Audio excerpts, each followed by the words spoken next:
Tunggu-tunggu bapak-bapak, guru-guru kami, sidang jamaah pengajian yang dimuliakan Allah Subhanahu wa taala. Sembari kita beriktikaf juga sekaligus menunggu kita masuk waktu Isya, kita lanjutkan pengajian kita. Di mana pada pertemuan yang lalu ada beberapa sisi yang diberi petunjuk oleh Rasul dan oleh para sahabat berkaitan dengan nilai takwa yang ada dalam jiwa kita.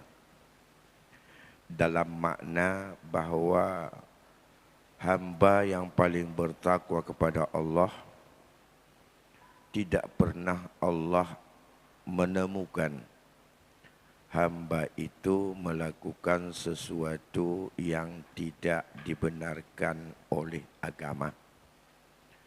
Dan la yaftakidu, tak pernah absen. Tidak ada dia pada hal-hal yang disuruh oleh agama. Bud yang hanggebi Allah hana pernah untuk dilakukan, baik diketahui oleh manusia atau tidak. Ada 3 contoh yang dilakukan oleh para sahabat dan oleh para salafus salih, di mana contoh itu paling besar potensinya yang mudah tergoda kita berkaitan dengan masalah menguasai pemilikan untuk mendapatkan keberuntungan finansial. Dan sekarang kita sadar memang melewati kehidupan untuk bersih daripada apa yang kita miliki, apa yang kita pakai, apa yang kita simpan, lebih lagi apa yang kita makan dan yang dimakan oleh orang-orang yang kewajiban kita untuk memberi nafkahnya, tantangannya jauh lebih berat dan jauh lebih dahsyat. Hal ini menunjukkan bahawa sejak masa Sayyidina Umar, persoalan itu adalah diuji pada seorang budak. Begitu juga cerita yang disampaikan oleh Imam Al-Ghazali terhadap Yunus bin Ubaid. Betapa seorang anak buahnya atau keponakannya yang dituntut kejujuran dalam mengembankan amanah yang saat itu adalah dalam bentuk yang seolah wajar, tapi sebagai orang yang bertakwa, sisi amanah itu adalah pelanggaran. Pada kasus ditinggalkan toko, disuruh jual pakaian yang sudah diberikan label atau sudah ditetapkan harga, yang 40 dirham, ada yang 200 dirham, ada yang 400 dirham. Orang yang beli senang, yang harganya 200 ditawarkan atau dijual 400 dan tidak keberatan. Tetapi sebagai nilai yang takwa, bagi keponakan Yunus itu adalah menyalahi amanah. Karena disuruh jual 200, yang harga 200 dijual 400. Dari segi keuntungan tambah besar. Apakah Yunus suka? Tidak. Karena menunjukkan bahawa keponakannya tidak jujur dan tidak menjalankan seperti apa yang diamanahkan kepadanya. Kemudian pada malam ini kita lihat dari aspek persaudaraan, yang juga itu harus kita lewati. Banyak sekali persaudaraan ini adalah dihancurkan oleh nilai-nilai pemilikan, nilai-nilai kekayaan, nilai-nilai kemampuan untuk kita bersifat qanaah atas apa yang Allah berikan kepada kita dan tidak loba dan tamak terhadap sesuatu yang kita miliki tapi teringat kepada orang lain. Persaudaraan sesama Islam ini adalah merupakan sifat yang sangat mendalam, yang bisa melahirkan rasa cinta, rasa memuliakan, dan rasa mengikat antara seseorang dengan seorang yang lain, bukan karena unsur darah, bukan karena unsur tempat, bukan karena unsur daerah, dan bukan karena unsur organisasi atau perkumpulan, tetapi benar-benar diikat oleh unsur-unsur akidah atau tauhid yang mengikat hati itu. Harus untuk persaudaraan itu seperti merasakan diri sendiri, begitulah yang bangkit dalam jiwa terhadap kepedulian, mengikat dan untuk menyayangi kepada sesamanya. Dalam kaitan ini, yang pertama, di dalam Al-Quran banyak sekali Allah mengingatkan. Yang pertama, orang mukmin itu adalah bersaudara. Kemudian Allah ingatkan tentang betapa kekuatan Islam yang paling kuat bukan karena kekayaan, bukan karena kekuatan, bukan karena memiliki angkatan yang kuat, tetapi karena kasih sayang dan kelembutan hati yang diikat dengan akidah. Wazkuru ni'matallahi 'alaikum iz kuntum a'da fa'allafa baina qulubikum fa asbahtum bi ni'matihi ikhwana. Ayat ini menunjukkan bahwa saat Allah minta kepada kita, ingatlah nikmat Allah yang paling besar kepada kita saat kita ada di jurang permusuhan, di jurang perpecahan, di jurang yang tidak saling percaya dan saling menuduh dengan latar belakang apapun. Tapi yang paling besar adalah latar belakang mempertahankan kelompok antara Aus dan Hujarat, antara kelompok-kelompok yang ada dalam kabilah bangsa Arab, karena ikatannya hanya diandalkan ikatan kelompoknya, tanpa ada ikatan iman, bukan karena ikatan akidah. Maka itulah yang disuruh ingat nikmat besar Islam yang Allah anugerahkan saat kita ada di jurang permusuhan. Iz kuntum a'da, saat kamu ada di dalam permusuhan. Bermusuh-musuhan antara anak dengan ayah, permusuhan antara tetangga dengan tetangga, permusuhan karena persaingan dalam perdagangan, permusuhan dalam persaingan untuk mendapatkan kemuliaan dan kedudukan. Maka itu disuruh ingat kembali. Allah jinakkan, Allah lembutkan antara hati-hati daripada semua, bahwa dengan kelembukan hati yang diikat oleh akidah, oleh tauhid itulah, jadilah kamu dengan nikmat Allah itu bersaudara. Makna persaudaraan jauh daripada bibit permusuhan. Sebab permusuhan paling dominan adalah pada mendapatkan kepentingan duniawi yang sifatnya sementara. Sebentar Pak Nasir, tolong ambil air dikit. Ya. Maka dalam hadis yang diriwayatkan oleh Imam Muslim, Rasul mengingatkan kepada kita, dan banyak sekali menyangkut persaudaraan ini.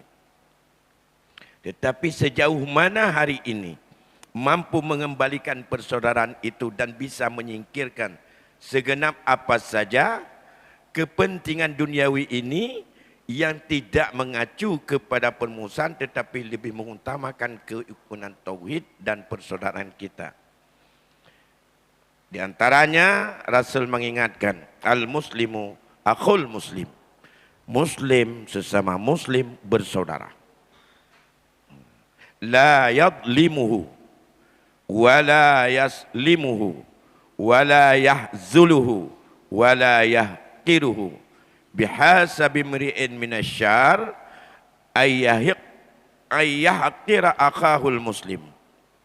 Kullul muslimi alal muslimi haramun damuhu wa maluhu wa irduhu at-taqwa hahuna wa yashiru ila sadrihi.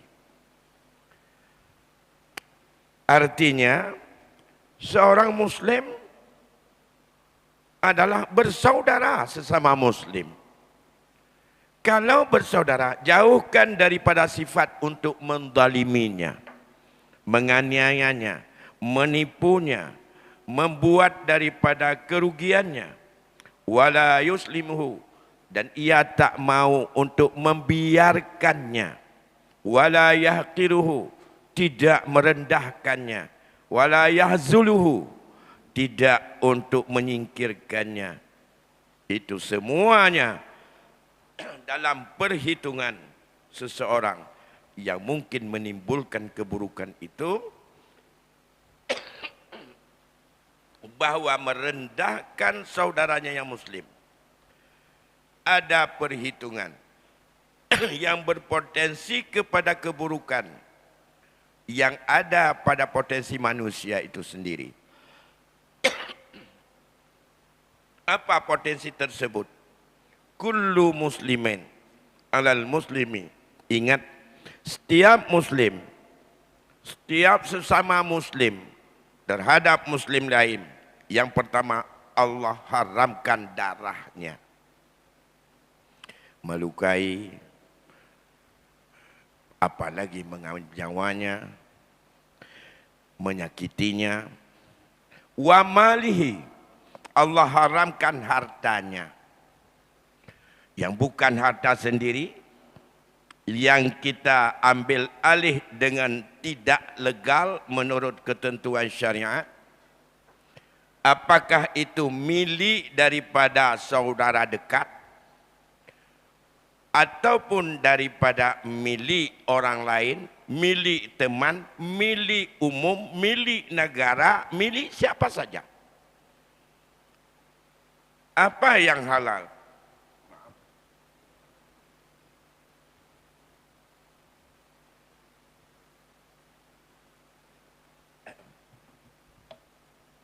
Baik. Menyukai ujian jika lagi nyantamak mesin ke Tuhan. Batuk, karut rantai. Baik. Yang kedua, hartanya. Bagaimana orang yang diharamkan oleh agama hartanya?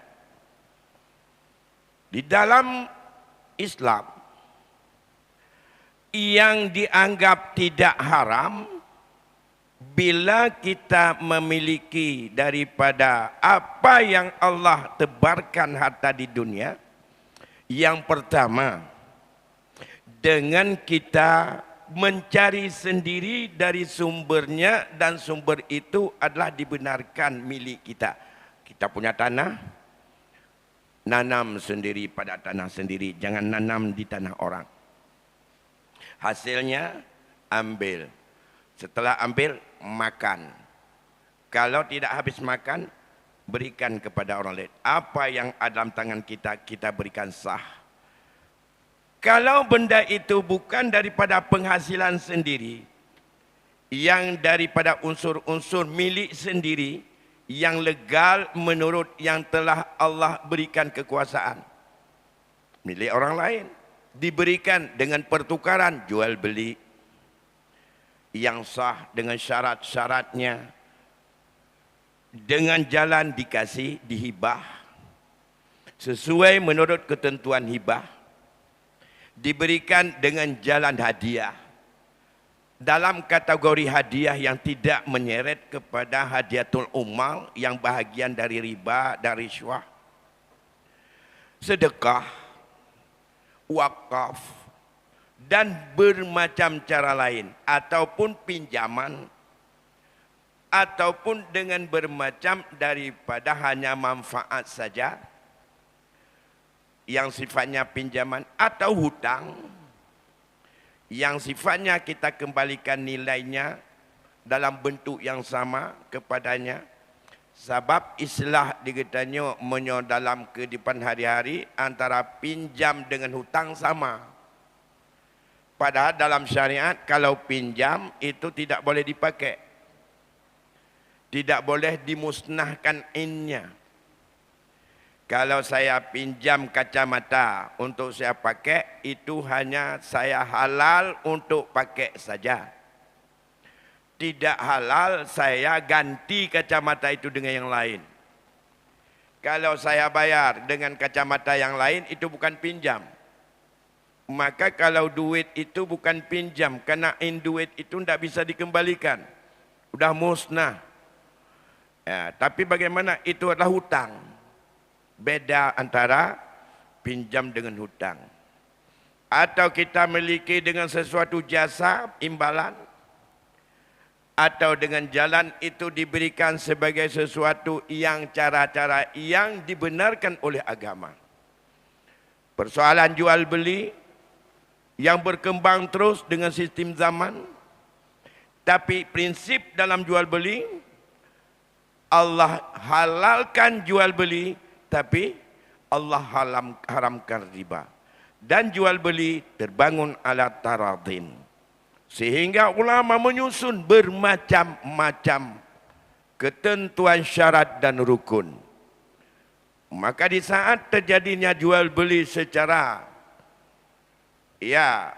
melalui dengan internet, melalui Google, yang kadang-kadang penjualnya ada di Lancang Garam, orang yang belinya ada di Medan, itu jual beli yang tidak pernah tersentuh. Apakah itu salam atau macam-macam dengan bermacam jual beli? Itu juga bila memenuhi syarat di dalamnya dijamin tidak ada yang dirugikan dan timbul kepuasan semua pihak. Taradin. Maka kalau ada unsur taradin dengan bermacam syarat dan rukun yang diatur di dalam fikih, maka silakan untuk itu halal dimiliki, tidak haram dengan hal itu. Begitu juga dengan kehormatan orang lain, kemuliaan orang lain, harga diri orang lain. Itu 3 macam. Maka pada 3 macam inilah yang diisyaratkan oleh Rasul. At-taqwa hahuna, dan diulang-ulang 3 kali, ditunjukkan kepada dadanya.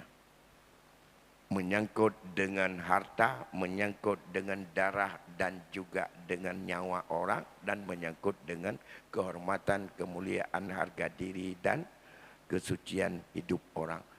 Tidak kita melabelkan dengan kata-kata yang jelek, yang menuduh, yang menjatuhkan martabatnya, menuduh, mencuri, menuduh.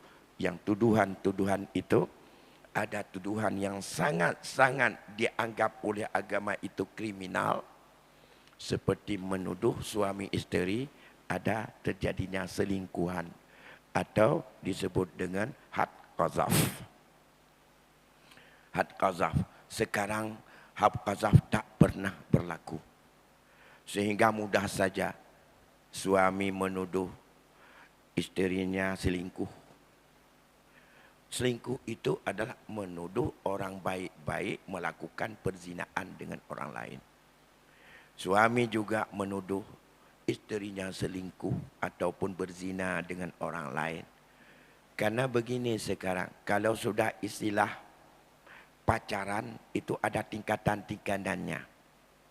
Yang sifatnya bukan sekedar duduk, ngomong dan ketawa. Tapi kalau dia anggap pacar berbeda dengan teman. Ada hal yang tidak boleh sesama teman, tapi boleh kalau sudah pacar. Bahaya sekali. Istilah yang diakumulasi oleh generasi-generasi Z sekarang. Bahkan kita yang tua-tua yang mau mati juga ikut-ikutan kadang sependapat dengan demikian. Maka ini perlu untuk 3 hal tersebut. Sebagai sesama muslim, sayangilah mereka. La yu'minu ahadukum dalam hadis Bukhari hatta yuhibba li akhi ma yuhibbu li nafsi. Kalau belum kita sayangi orang lain yang terjebak seperti itu, belum sempurna iman kita. Bukan sekedar kita lepas diri kita. Apa peduli orang lain? Kita urus diri sendiri, anak sendiri dan istri sendiri aja. Orang lain apa biarin begitu. Membiarin begitu kepada saudara-saudara kita seiman. Walaupun dia tak pernah kita kenal. Itu adalah belum sempurna iman kita. Apa saja yang terjadi dan sifatnya itu adalah perbuatan yang haram. Baik pada masalah kehormatan. Baik masalah harta, baik masalah maupun dengan masalah jiwa, darah, itu belum sempurna iman. Kalau belum ada dalam hati kita, usaha bagaimana untuk kita selesaikan dan kita deraikan dan kita memberi perhatian untuk dia jangan dalam terdalimi terus. Merasa sakit diri kita. Maka dalam hadis yang lain, Rasul mengingatkan seperti tubuh yang satu. Apabila dicubit pada satu bagian tubuh di kaki, Huma merasa panas dan sakit kepada seluruh tubuh kita. Maka dalam hal ini mari kita lihat beberapa kejadian. Bagaimana kasih sayang yang diberikan terutama apa yang terjadi pada masa sahabat. Istri Rasulullah dulu kita lihat. Dalam riwayat Hakim bersumber daripada dalam kitab Al-Mustadrak anna Muawiyah bin Abi Sufyan radhiyallahu an ba'asa bisamanina alfin dirhamin ila Aisyah radhiyallahu an. Diceritakan bahwa pada satu ketika Muawiyah bin Abi Sufyan mengirim 80.000 dirham kepada Siti Aisyah radhiyallahu an. Yang pada hari dikirimkan uang sebanyak 80.000 dirham kepada Aisyah. Hari itu Aisyah sedang melakukan ibadah puasa. Dia puasa hari itu. Maka disampaikan ini adalah daripada Abi Sufyan atau Muawiyah menyerahkan kepada tuan putri ataupun Ummul Mukminin untuk kamu manfaatkan untuk kepentinganmu sendiri. Apa yang terjadi? Wa 'alaiha saubun. Pada Aisyah itu ada pakaian yang tinggi sekali akhlaknya. Kemudian ia membagi-bagikan harta tersebut pada saat itu kepada seluruh fakir miskin. Dia panggil, disuruh bagi-bagikan rumah kepada fakir miskin 80.000 dirham. Sedang-sedang dia bagi sudah selesai semuanya. Yang di rumah harganya dengan buka puasa mesti ni kerumatan. Saatnya. Apa kata khadimnya? Ada pembantunya satu. Hai Tuan, ya Ummul Mukminin, mastata'tu antas dari lana lahman bidirhamen taftarina alaih. Mampukah untuk kita ambil sedikit untuk kita beli daging sebagai bahan sekedar 1 dirham agar kita nanti bisa buka puasa? Karena belum tahu dengan buka puasa dengan apa nanti sore. Gejuk peng 80.000 dirham habis ke bagi mendu. Hana ingat kan yang kedua. Ubena fakir miskin yang dia ajuk bejuk. Bagi. Tapi ingat, Siti Aisyah San itu bukan membaginya karena dia mau caleg. Bukan karena mau nyapres. Gak ada apa-apa. Mekedra gana. Dia dalam keadaan puasa. Tidak ada motif sedikit pun diminta dibagi harta yang sudah disedekahkan oleh Muawiyah bin Abi Sufyan kepadanya untuk kepentingan promosi diri. Macam dia apa sih Siti Aisyah? Enggak ada apa-apa dia. Dia sudah cukup puas dengan dijodohkan dengan Rasulullah. Dan Abu Bakar itu sendiri menyerutuinya karena dinikahkan oleh malaikat saat ia masih usia 7 tahun. Lantas apa jawab Siti Aisyah? Ya baniyah, lau zakartani la fa'altu. Wahai pembantuku, seandainya aku teringat tadi bahwa kita ingin buka puasa nanti, fa'altu, pasti aku ambil sekedar 1 dirham untuk kita beli makanan atau beli daging untuk buka puasa nanti. Anda ingat? Andai kata aku teringat bahwa kita belum ada apa-apa untuk buka puasa, sungguh tidak kuhabiskan. Ambillah 1 dirham untuk kita pakai. Mutabar rupiah nak pakai kerana. Itu salah satu bentuk mengapa termotivasi begitu besar pada Siti Aisyah saat itu untuk membagi-bagi kepada fakir miskin. Di saat dia tidak membagi, bukan tidak membagi, dia tidak punya kata. Begitu ada, tak pernah teringat apapun. Yang dia lihat adalah betapa banyak sekali fakir dan miskin yang tidak punya apa-apa. Di saat dia melihat orang lain bahwa sangat butuh, lupa dirinya juga dia sama dengan mereka untuk mendapat kebutuhan. Maka inilah yang disebut bahwa dia sayang kepada saudaranya lebih daripada sayang pada dirinya. Dia lebih banyak untuk mengingat saudaranya yang sesama yang kurang daripada untuk dirinya. Maka jiwa-jiwa seperti inilah yang sering diingatkan dalam hadis Nabi. Pada hari kiamat nanti, Allah Subhanahu wa taala berfirman, "Ainal muta'abbuna bijalali?" Mana orang-orang yang saling mencintai karena mengagungkan keagunganku? Yang tahu siapa yang saling mencintai dengan sesama kita ini li jalali, karena keagunganku. Aina al-yawm udilluhum fi dhilli yauma la dhilla illa dhill. Hari ini aku lindungi dia di bawah lindunganku, di mana hari ini tidak ada lindungan kecuali perlindunganku saja yang ada. Itulah yang penting untuk kita jadikan, bahwa membantu dalam bentuk uang, dalam bentuk materi, dalam bentuk indomie, dalam bentuk beras, dalam bentuk singkong, dalam bentuk ubi, dalam bentuk apapun, termasuk baju kaos. Apakah itu karena mencintai lijalalillah, karena keagungan Allah, atau karena kepentingan untuk mempengaruhi jiwa orang lain? Kalau karena Allah, inilah mulia sekali. Ini semua berserah kepada hati kita. Sebagai persaudaraan, apakah teringat kepersaudaraan?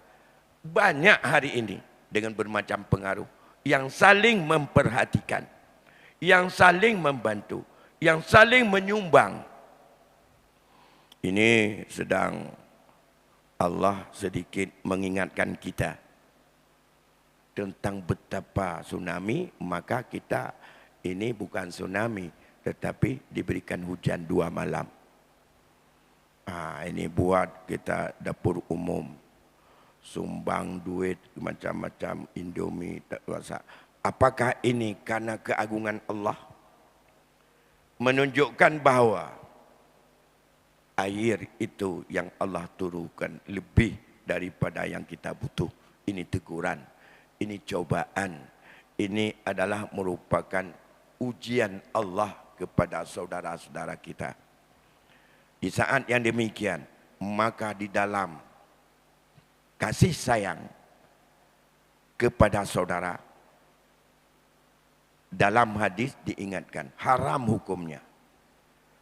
Andai kata rumah kita tinggikan, sementara ada saudara kita yang tidak mampu, rumahnya direndahkan. Kita buat pagar tinggi yang menghalang udara dan cuaca masuk kepada rumah saudara kita yang seperti kandang ayam kita yang tinggal di bawah. Hukumnya haram. Dalam hal itu, sebagai al-mutahabbun lillah, orang yang saling mencintai karena Allah, bukan karena saya punya duit, saya beli sendiri, sertifikat milik saya, apa urusan dengan orang di samping saya. Dalam hubungan bertetangga, di sana diceritakan hadis tersebut, hukumnya haram.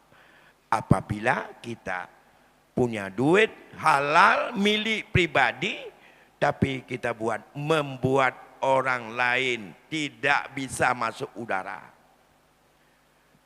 membuat orang lain tinggal di bawah untuk menjadi parik di saat hujan seperti ini, kita enak di atas. Maka dalam hal ini sekarang banyak sekali, banyak sekali. Ada rumah-rumah yang lama, yang kadang-kadang dengan jalan sudah 1 meter ke bawah tinggal. Beli tanah kosong ataupun tanah atau bangunan-bangunan yang sudah lapuk. Oleh kita yang punya duit. Di samping kita ini umat Islam sama-sama saudara. Kita punya duit milioner karena kita kontraktor duit banyak. Mulai timbullah sampai 2 meter di atas daripada milik orang yang rumahnya di dalam. Kalau terjadi hujan seperti malam Senin, malam Minggu hari itu, apa jadinya saudara kita?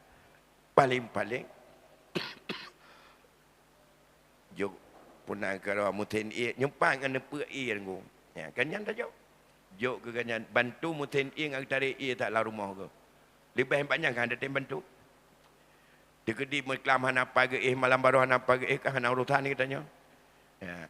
Pegat aja, pegat. Tengok tu lain pegat manyang lam, manyang lam. Yang getin mukuyan aja deh. Apakah itu sudah al-mutahabbul lillah? Belum. Walaupun dalam situasi pemilikan masing-masing. Tapi la yahsulu. Jangan kamu biarkan dia. Kan dia sebagai orang yang bersaudara sampai terkenal, bukan sekedar dalam bentuk harta. Maka bayangkan kalau kita di saat hari ini Allah menguji kita masyarakat Lok Semawai sedikit dengan air hujan 2 malam berturut-turut. Bayangkan, cobalah dilihat. Sebenarnya seandainya tidak ada yang meninggikan, tidak akan terjadi seperti itu. Apalagi madiin jalan katanya maliin peduk water aja. Jalan. Yang diup mutamah. Orangnya pun manyang rumah dengan jalan. 5 tahun kemudian, katingai, rumah lalu. Jalan kau water ke dia kata. Dia akan tingkat-tingkat. Karena memang itu dia proyek tanya modelnya. Tapi menyakuh bawah peduk lain yang hantip. Bukan hantip, hantip labah. Maka itu juga menan. Jadi Aisyah tak pernah mengingat dirinya. Dia tak tahu harus dengan apa dia harus buka puasa saat itu. Saat diingatkan oleh pembantunya, maka dia jawab, andai kata teringat aku tadi, pasti akan aku ambil sedikit ku kasih kepadamu. Tapi aku tak ingat. Mamanya katanya 80. Nyan di rumah karu waju. Rimong gaji tanya mantong. Nyona gaji lebelah. Kerja 12 bulan. Gaji lebelah bulan nak pernah nak lebelah. Tapi gaji nak lebelah. Nyan hanati yang bulan yang na gaji yang di tengah dah kerja di tengah cok gaji tok. Kerja 5 jam paling-paling ya lang kontrak harus kerja 5 jam yang na 2 jam. Yalah nam tepat di warung kopi dia penuh. Ka. Olehnya pula minum yang hana bulan gaji yang kadu. Oh terima katanya pada persen tingkat ke pakai miskin. Belai ke persen. Muka jaket hana tingkat kadang-kadang. Ya. Jaket hak pakai miskin. Maka itu hak Allah sendiri belum teringat, apalagi dengan persaudaraan kita. Nah, kemudian riwayat yang kedua, hadis yang diriwayatkan oleh Imam Tabrani, terdapat dalam kitab Kabir, Umar ibnu Khattab radhiyallahu an, akhaza 400 dinar, mengambil uang 400 dinar. Faja'alaha fi surah, ia masukkan dalam sebuah kotak. Kemudian qala li ghulamihi, ia berkata pada pembantunya, pada budaknya, izhab biha ila Abi Ubaidah ibn al-Jarrah. Summa tasyaghala fil bait sa'atan hatta tandura ma yasna. Fa dhahaba biha al-ghulamu ilaih. Qala yaqulu laka amiril mu'minin ij'al hadhi fi ba'di hajatika. Pada satu ketika setelah diserahkan oleh Umar ibnu Khattab sejumlah 400 dinar wang, kemudian dia berikan ini kepada Abu Ubaidah ibnu Jarrah. Setelah kamu serahkan, kamu main-main di situ, entah apalah kamu buat. Antas taril fi baiti. Sastaril fil bait, ada yang baik waile, main-main bak rumah Abu Ubaidah inan. Sampai kamu lihat uang itu diapain dia. Hatta tandura mayasna, sampai kamu lihat Abu Ubaidah melakukan apa dengan 400 dirham itu. Kemudian budaknya berangkat membawa uang 400 dinar. Kemudian ia berkata kepada Abu Ubaidah, ya Abu Ubaidah, yaqulu laka amiril mu'minin, berpesan untukmu oleh amiril mu'minin, ij'al hadhihi fi ba'di hajatika. Ini uang ada 400 dirham, pakailah untuk kebutuhanmu, untuk keperluanmu, bukan untuk kamu sebagai tugas kamu berikan pada ini, untuk kamu. Orang je hana gaji. Orang kerja masa umatnya kalau nak pangkat 2A, 2B, A4, C, kelongan je enggak ada. Miona rezeki ba Amiril Mukminin gejok bacuk ge ajuk ke orang kerja. Lagi gubernur Abu Ubaidahnya, Abu Ubaidah yang meninggal dari bapaknya, yang meninggal dalam kejadian terjadi penyakit wabah. Termasuk juga itu adalah yang kawan dia yang meninggal di sana juga yang tidak mau keluar, yaitu ya Mu'ad bin Jabal. Nah, kemudian setelah dikatakan demikian, berkata Abu Ubaidah, wa sallallahu Umar wa rahmah, diberi rahmat oleh Allah kepada Umar dan dirahmati akannya. Kemudian dia berkata, ta'ali ya jariyah, gehoi. Boleh minyak donjak kena tak? Lami Abu Ubaidah, pembantu di rumah ke. Coba kemari. Izhabi bihadhi sama ila pulan. Ini 7 dirham untuk si pulan. Ini 5 dirham untuk si pulan. Ini 5 dirham untuk si pulan. Ini sampai habis semuanya. Hatta in faqada, habis semuanya, habis dibagi. Kali habis, waraja'al ghulam ila Umar fa akhbarahu. Petugas daripada Sayyidina Umar dari pulang. Dia sampaikan kepada Amiril Mukminin. Dan ia mengatakan bahwa itulah Abu Ubaidah. Kalau demikian, kata Umar, ini ada sejumlah yang sama yang telah dipersiapkan oleh Umar untuk dibawa kepada Mu'adz bin Jabal. Ia berkata, izhab biha ila Mu'adz. Ini bawa kepada Mu'adz bin Jabal. Kemudian sibukkan kamu diri di sana, di rumah Mu'adz, dan jangan kamu pulang dulu. Coba kamu lihat apa dilakukan. Ia berangkat, bawa lagi kepada Mu'adz bin Jabal. Ia berkata, perintah Amirul Mukminin Umar ibnu Khattab, pakailah ini ada 400 dirham untuk kebutuhan keperluan daripadamu. Jawab daripada Mu'adz, dirahmati oleh Allah dan diberi keselamatan kepadanya. Kemudian ia memanggil juga jariyahnya, pembantunya. Apa juga dilakukan? Izhabi ila baiti fulan bikaza.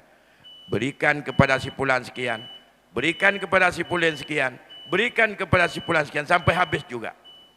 Kesimpulan apa?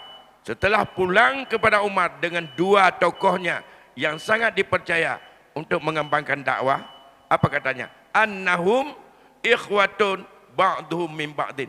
Mereka memberi itu adalah merasa persaudaraan antara setengah mereka kepada setengah.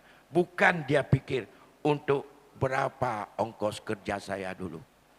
Sebagai petugas negara, dia dua-duanya itu sama seperti seorang gubernuran yang tanpa ada teken gaji bertahun-tahun. Tapi begitu ada sedikit yang dikirim oleh Amirul Mukminin Presiden, nyona rezeki bacut ja intat iji baik preman tong hek tak kai kerja lapangan mutina anak tinggal kedok yang giak juk fakir miskin semuanya. Apa jawab Umar kepada gulamnya, kepada budaknya, kepada petugasnya? Mereka karena persaudaraan dalam hati antara mereka dengan mereka. Dua-dua tokoh itu adalah persaudaraan karena Allah. Tak pernah berpikir ini ongkos kerja saya berapa. Itanya atan yatim tiuro tak kerja kata itu. Nyupai aku cok hak gaji lun. Kata hek ubah kerja. Mandum-mandum itanya gaji. Galam tak kerja, menyok kerja tijam tiuro gaji yang tu kira. Inilah yang kadang-kadang tidak dihitung persaudaraan. Bahkan menyuna guru honor. Wate bagi alketun yang 6 bulan bagi dengan tertutup 50,000 potong dari itu benalam untuk ungkoh bagi anja kirim mbak hide untuk jauhkan tu ngat BO. Padahal dia tercau BO nya dari tu hiji le bacut karena 6 bulan anak menjuk-juk. Tapi hinang dia mengkret dan bertanya, di mana letak persaudaraan antara kita? Belum sesungguhnya seperti persaudaraan yang digambarkan oleh Rasul, yang dicerminkan oleh sahabat-sahabat agung yang ada pada masa Sayyidina Umar, yang dicoba berikan sebagai ujrah, sebagai kemudahan yang ada dari negara kepada mereka, tapi habis dibagi semuanya. Bagaimana dengan kita? InsyaAllah saya pikir ada dalam jawaban kita masing-masing hari ini. Bagaimana dengan negara kita? Jauh lebih bisa kita untuk merasakan. Semua kita diberikan jiwa persaudaraan seperti jiwa yang ada pada Aisyah, seperti pada jiwa daripada Abu Ubaidah, dan seperti jiwa yang ada pada Mu'adz bin Jabal yang diberikan oleh Umar dengan sumbangan sebagai ongkos kerjanya. Demikian barangkali yang dapat kami sampaikan pada malam ini. InsyaAllah persaudaraan ini akan terus untuk kita bisa mempertahankan, lebih-lebih yang menyangkut dengan finansial. Lebih dari itu juga jangankan finansial, kehormatan, kemuliaan dan juga darah harus kita jagakan. Lebih kurang saya mohon maaf. Hasbunallahu wa ni'mal wakil, ni'mal maula wa ni'man nasir, la haula wa la quwata illa billahil aliyyil azim. Wassalamualaikum warahmatullahi wabarakatuh.